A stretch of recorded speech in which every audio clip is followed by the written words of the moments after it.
Hello students. In the today's lecture we will continue our discussion of the bending moment and shear force diagram. We already have discussed about the various kind of beams, different type of loads that can be applied on them. We also talked about how to calculate the BM and SF values for the beam.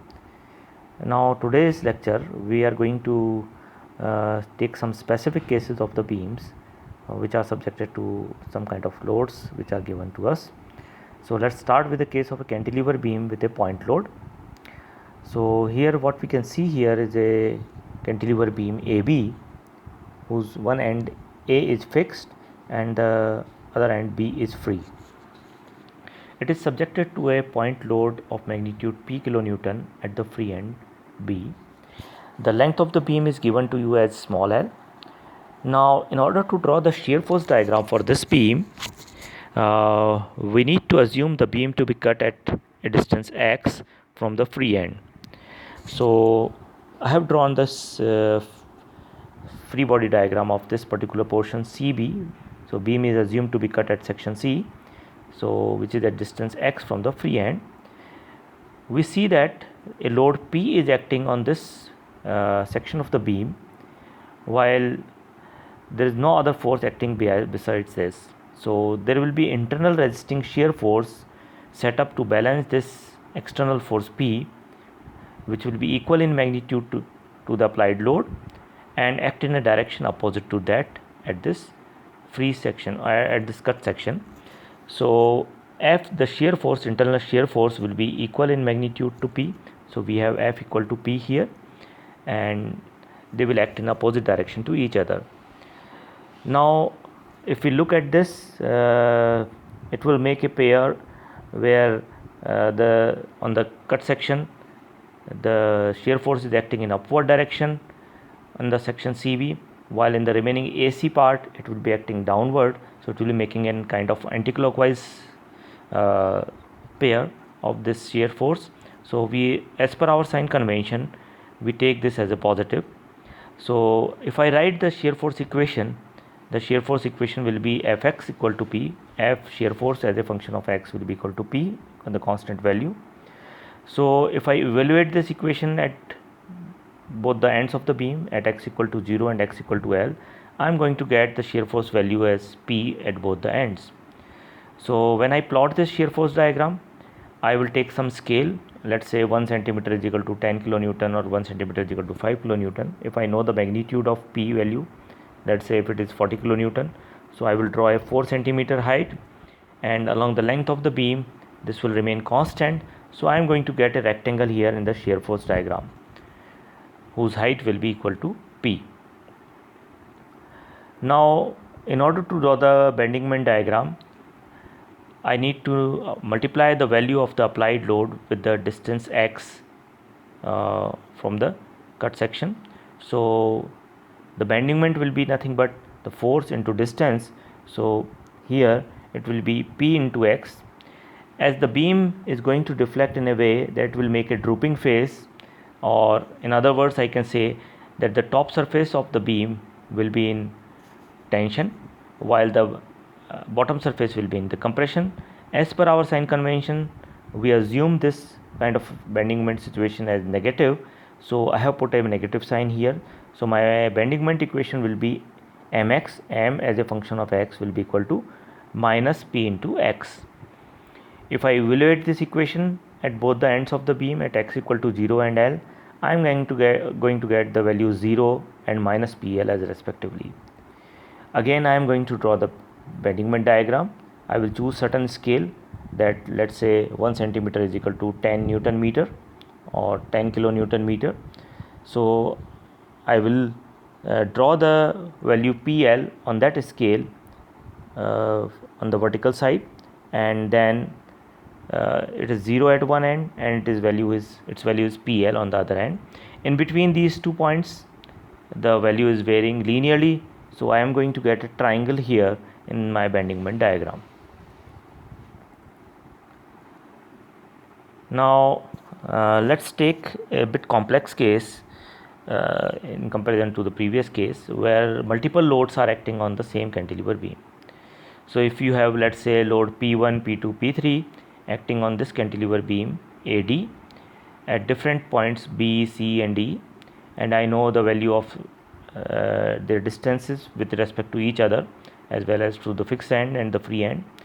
So I need to draw the shear force diagram in such a case. In these situations, we will consider the beam section wise. So we will first take, let's say, the section CD, then we'll talk about the section BC, and then we'll talk about the section AB. For each of the sections that we are considering, we'll assume the beam to be cut somewhere at between the point C and D, and similarly for the when we are talking about the section BC, we'll assume the beam to be cut between somewhere between B and C from the free end. This distance will be given by X. So we are going to write the shear force equation for each of these sections, and let's do that exercise to understand it clearly. So this is when I write the shear force equation for section CD here. I know that there is only one force P3 acting, like in the previous case we had discussed. So shear force magnitude will be equal to only P3.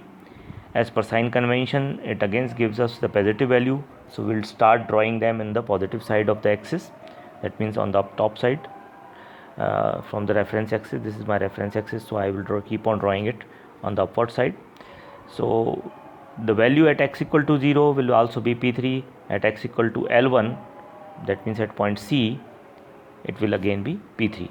So I am going to get a rectangle of size height P3 here from point D to point C.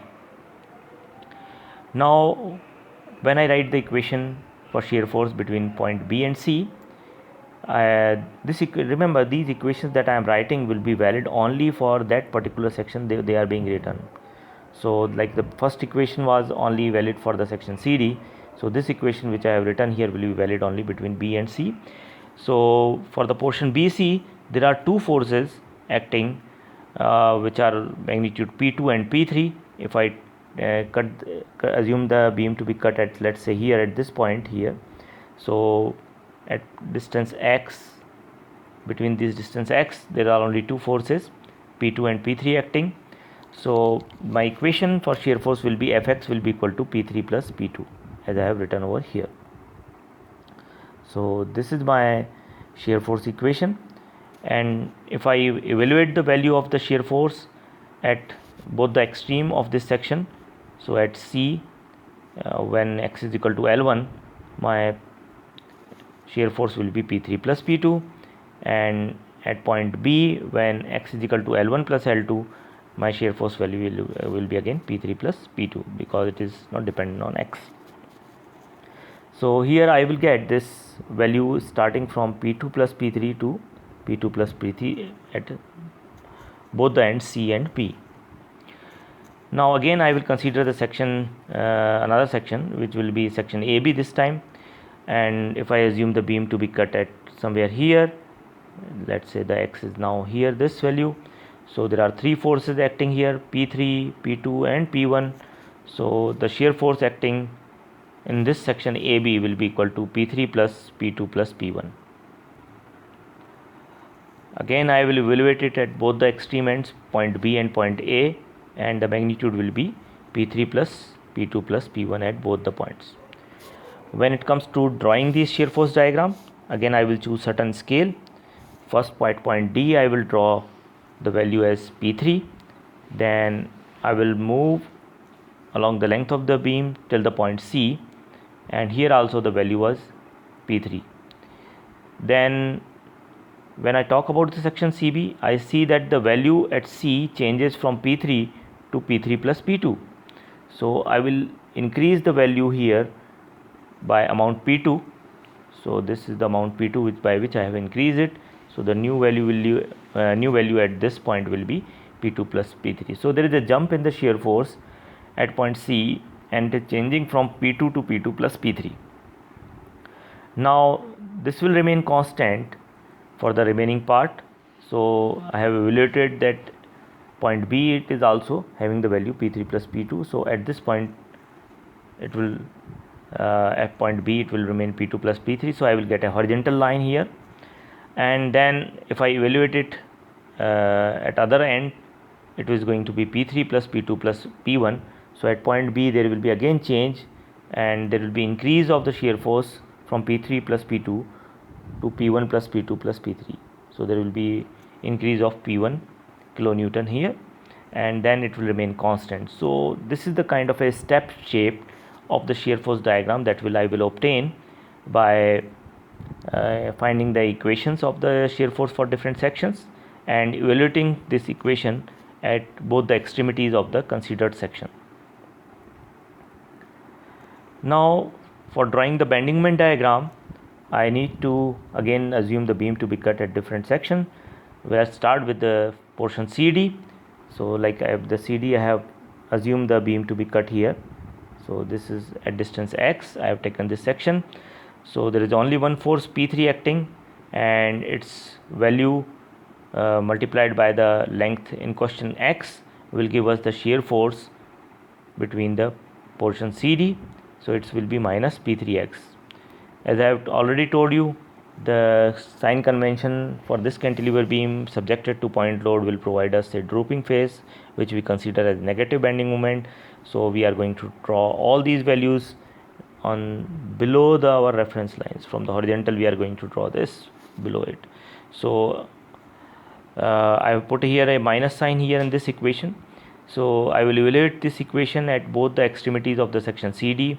So one portion is at x equal to 0, so MD is going to be, the bending moment value at point D is going to be 0, and when I evaluate it at the other extreme, that is x equal to L1 for this section, I am going to get the value of bending moment as minus P3 multiplied by L1.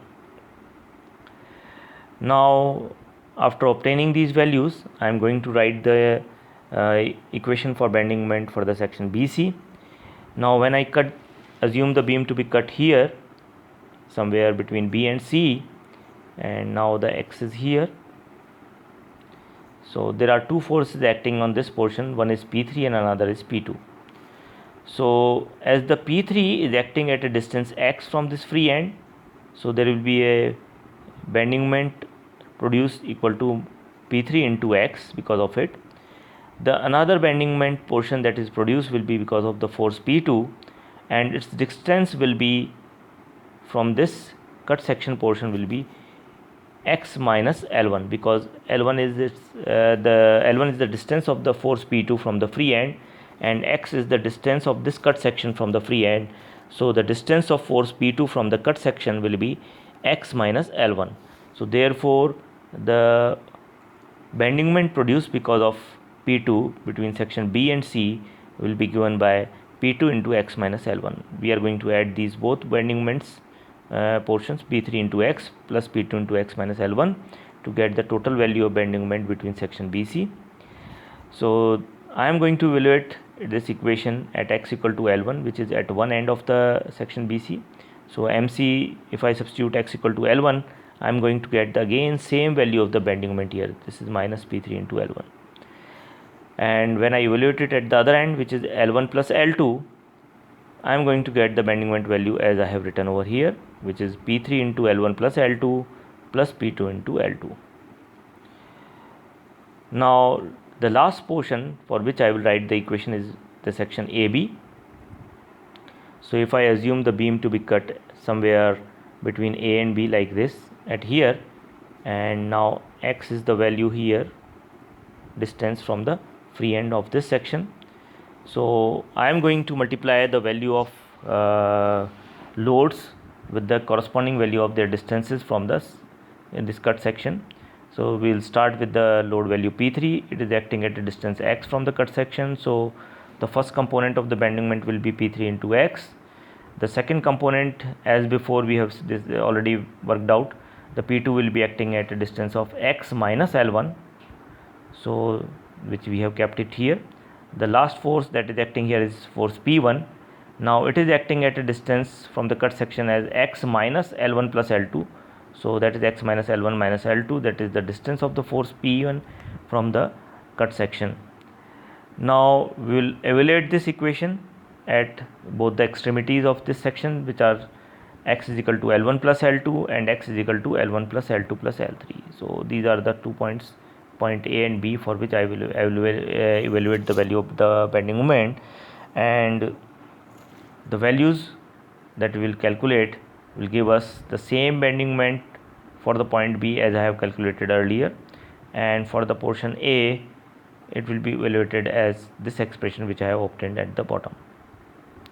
Now we will draw the bending moment diagram with the help of the numerical values that we have calculated. So we'll start from the point D. At point D we know that the bending moment value is 0. So we have already calculated the bending moment value as 0 here. AMD is equal to 0. So I start from this point. This is point D, and then we will move to the point C, where the bending moment value is obtained as P3 into L1. So I will choose certain scale as we have discussed earlier in the previous case. So on that scale I will plot the value of P3 into L1 over here.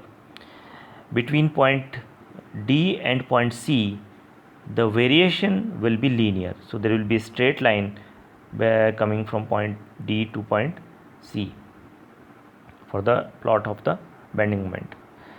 For between point B and C, the value at the point B is calculated as P3 into L1 plus L2 plus P2 into L2 as I have obtained here. So again on that scale I will find the point of P3 into L1 plus L2 plus P2 L2, and I will join the point of P3 L1 with this. So I will get this line portion.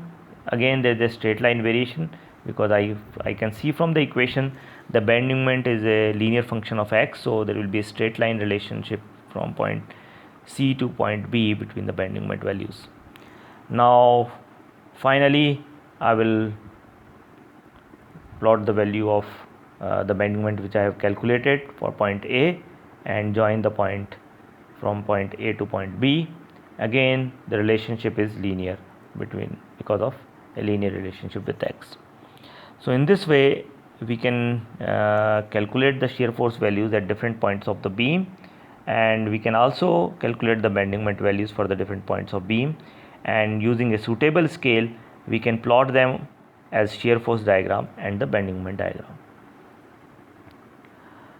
Now let's talk of a case of the cantilever beam when it is subjected to uniformly distributed load.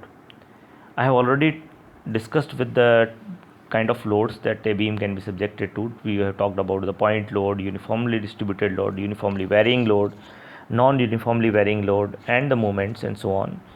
If you can look at that lecture and refresh your memory from that.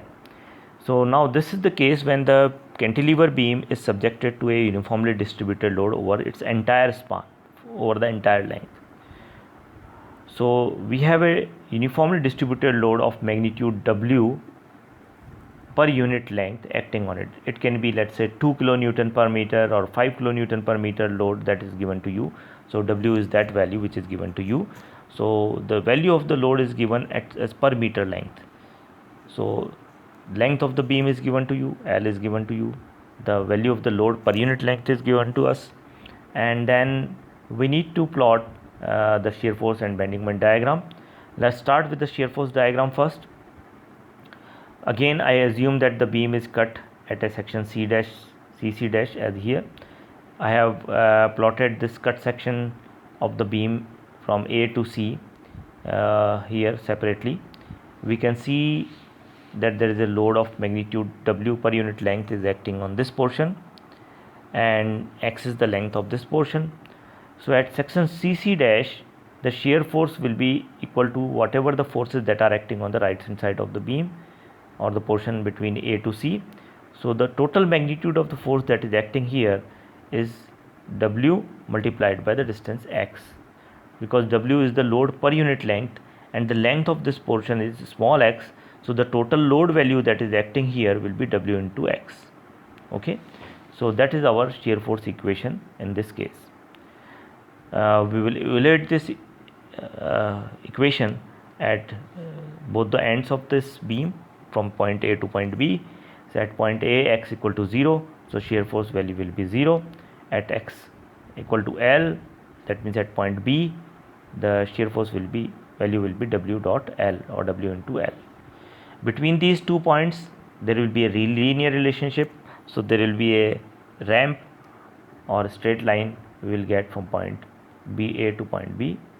Here is a plot of the shear force diagram. We see here the value is 0 here, and it is going to WL, and it in between it is giving you a straight line relationship because of the equation that we have obtained. So you see that in the case of a UDL, over the entire span of the cantilever beam, we are going to get a triangular shear force diagram. You must have remember, in the case of a point load at the free end, we are getting a rectangle there. Now for the bending moment diagram, we need to write the equation for the this section of the beam, cut section of the beam, for the free body diagram that we have plotted over here. And as we know that the shear force is equal to the force into the distance at which it is acting. Now the total force for this section A to C is W into X. The total force is W into X, which we have already calculated here, WX. Now we can assume this force to be acting at the middle of this span of this UDL. So the total span for this particular portion is given by X, so it can be assumed to be acting at X by 2 distance from the cut section C dash T dash. So the value of the load is WX, and because it is uniformly distributed over the entire length of between A to C, so we can assume that it to be acting as at the center gravity of this, so which is at the middle of the length of this beam portion, so that is X by 2. So the value of load is WX multiplied by distance X by 2, which it is having from the cut section. So total net value of the bending moment here will be WX multiplied by X by 2, which is WX square by 2. So you are going to get this value of bending moment. Again, because of the drooping phase of the cantilever beam, we will assume it to be bending moment to be negative, and we will evaluate this equation at both the ends at X equal to 0 and L to obtain the value of bending moment as 0 and WL square by 2. So once if I plot this bending moment diagram, I will get the value 0 at one end, and the other end it will be WL square by 2. But mind it, between these 2 points, the variation of the bending moment is parabolic, because we are getting a quadratic relationship here with the X for the bending moment. So you will get a parabolic variation for point A to point B, or from reaching from value of bending moment from point 0 to WL square by 2, there will be parabolic variation. This is not a straight line, remember it. Now let's take another case of UDL. This time we are going to cover a portion of the span of the beam. So this UDL is not acting over the entire span of the beam, but rather on a portion of the span. So here we see that this UDL is acting from the free end to a certain distance. That distance is given as L1 here. So this UDL is acting at only up to a certain portion of the beam, which is from free end to the point B, which is at a distance L1 from the free end. The total length of the beam is given as small l. The value of the load that is being applied is given as small w per unit length, or let's say some kilonewton per meter, that is the value is known to you. In order to draw the shear force diagram, again we will assume the beam to be cut at somewhere between point BC. So we are going to consider this beam into 2 sections, a section BC where this load is acting, and for the portion AB where it is not acting. So let's first talk about the section BC. We are going to write the shear force equation for this portion BC. So shear force value will be nothing but, like in the previous case, the total load that is acting in this free body diagram of that we will plot after cutting the beam at somewhere between B and C, so which is at distance X from the free end. So the magnitude of the shear force will be W into X. W is the applied load per unit length multiplied by distance of this cut section of the beam, that is X. So the shear force will be W dot X. At X equal to 0 at one end, the shear force value will come out to be 0 from this equation, and at X equal to L1, at the other portion of other end of this section BC, its value will be W into L1. Now we will write the shear force equation for the section AB. You see that the total magnitude of the force that will be acting between AB is equal to W into L1 only, because W is the applied load per unit length, L1 is the distance for which it is acting. So W dot L1 will be the amount of total load that will be acting to any cut section that you assume. Let's say if I assume the section beam to be cut somewhere between A and B at this portion, now X is this value here, length value from the free end. So the total loads that are acting on this free body diagram of the portion will be W into L1. So here my equation will be nothing but W dot L1, and its value at both the ends of this section will be point B and point A will be nothing but W into L1 or W into L1. So the shear force will remain constant during this span of the beam. So when I plot this, I will plot here the 0 value here, then I will plot the WL1 value, and in between from point C to B there will be linear variation because of this equation. So from 0 to WL1 I will get this straight line, and after reaching from point B to point A, my shear force will remain constant. So it is WL1 at both the ends of the beam section from point B and point A. So it will be WL1 here, WL1 here. You will get a straight line or a horizontal line here. Now for the free body, the bending moment diagram, I need to again assume the beam to be cut somewhere between B and C, and I need to multiply the force values with the distance values from the from the cut end.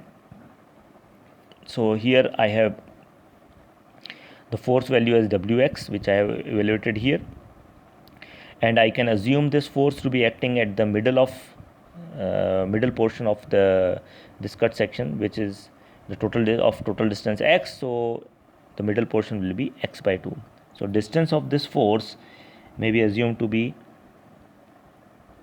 acting at half the distance of the total length at which it is acting. So it is Wx into x by 2, and the net value that we will calculate will be Wx square by 2. Once I get this, I have already obtained this equation, then I am going to evaluate it at x equal to 0 and x equal to L, which will provide me the value at MC equal to 0 and the bending moment at point B equal to minus WL1 square by 2. So at x equal to L1, the value will be WL1 square by 2. We have already talked about it, that this bending moment will be negative because of the drooping face of the beam. So I have put a negative sign over here, and when let's try to obtain the bending moment equation for the portion AB. And for the portion AB, if I assume the beam to be cut somewhere here between A and B, my total force that are acting here to the right of this cut section is W into L1, that is the magnitude of the force. So W into L1 is the magnitude of the force that is acting. As I have told you that I can assume this force as a point load, rather to be acting concentrated form at the middle of this UDL portion. So the middle of the portion is at a distance L1 by 2 from the free end C. So the distance of this UDL, which is assumed to be like a concentrated load of magnitude W into L1 from the cut end, will be given by X minus L1 by 2, because you see the X is the distance here from the free end, and if I assume this load to be acting at a distance of L1 by 2 at the middle of the portion BC, so the distance of this load will be X minus L1 by 2. So this is the distance actually we are talking about here. So this distance will be X minus L1 by 2. So bending moment will be the force WL1 into distance X minus L1 by 2, and once it is obtained, then we can evaluate the values at both the ends of the beam section BAB. At portion B, X value is small L1, so this will give us bending moment as minus WL1 square by 2, same as we obtained earlier. And at X equal to L, its value is going to be W into L1 into L minus L1 by 2. Now I am going to plot this bending moment diagram. So here I have got the value of bending moment at position C equal to 0. Then at point B it is WL1 square by 2 as I have obtained here, and in between these 2 points the variation will be parabolic because I have got a quadratic equation here. Now from point B to point A, the value is we have obtained for the point A as W into L1 into L minus L1 by 2. So here the relationship is straight because the linear relationship is there, so there will be a straight line appearing here. So from variation will between these 2 points will be a straight line. Now the last case of this cantilever beam with a UDL over a portion of span of the beam. Here the beam is subjected to uniformly distributed load near to the fixed end. So the distances are given to us, that it is acting at a distance, total distance of L2, and it is starting from distance L1 from the free end. Again we will write the free body, we will assume the beam to be cut at different portions of the beam. Let's consider the first section BC. So if we consider that it is cut somewhere at point C dash between BC and which is at a distance x from the free end, as there are no forces acting to the right of the on the free body diagram portion, so the net shear force will be 0. So with this equation we'll obtain the FC equal to 0 and FB equal to 0 for both the extremities of this section. Now for the portion AB, I have again assumed the beam to be cut somewhere here between point A and B. I have drawn the free body diagram here for your reference. We see that the force that is acting here will be because it is a per unit load, so the distance at which it is acting is x minus L1, and the net value of this force is W per unit length. So W into x minus L1 will be the amount of force that will be acting on this section of the beam from C dash section to the free end C. So at x equal to L1, once I substitute x equal to L1 for point B, it will be 0, and for point x equal to L, it is going to give me W into L minus L1. As L is equal to L1 plus L2, it can give us FA is equal to W into L2. When I plot this free body diagram, the shear force diagram, I see that my shear force value is here 0 at point C, as I obtained x equal to C equal to the F equal to 0. It will be 0 at point B, and from point B and between point A where it is WL2, it will be having a straight line. This is going to be a straight line because we are going to have a linear relationship here. For the bending moment diagram between BC, again let's say the beam is cut somewhere between B and C, but there are no forces acting, so the net moment will be 0 because force is 0, so moment will be 0. So at both the ends, at C and B, you are going to get MC equal to 0 and MB equal to 0. For the portion between AB, let's again consider this free body diagram here. So as the force that we have calculated already is magnitude W into x minus L1. So this is the value of the force I have written here. Now the distance of this force from the section C dash will be, as I have already told you, that for the UDL we can assume that load for the UDL to be acting at middle of it, that means at the middle portion of the length of it. So the length of this portion is x minus L1. The distance here, this distance is x minus L1. So it's the concentrated load that we will assume here for as a W into x minus L1 can be assumed to be acting at a distance of x minus L1 by 2 at the half of the distance. So the load multiplied by x minus L1 by 2 will give you the value of the bending moment at portion AB. So our equation will turn out to be W into x minus L1 whole square divided by 2, which we will evaluate at x equal to L1 and x equal to L. So which will give us MB equal to 0 and MA is equal to WL2 square by 2. I am going to plot this bending moment diagram here. It will be 0 at point C, it will be 0 at point B, and at point A its value is WL2 square by 2, and between point B and A it is going to have a parabolic variation. So this is the parabolic variation because of the quadratic relationship of the x we have here in this equation. So that's it for the today's lecture, and you need to do some numericals on this portion. There are some numericals which are given in your book. Please go through them. There are solved and unsolved examples, both are given in the book, so please go through them and have a practice of it.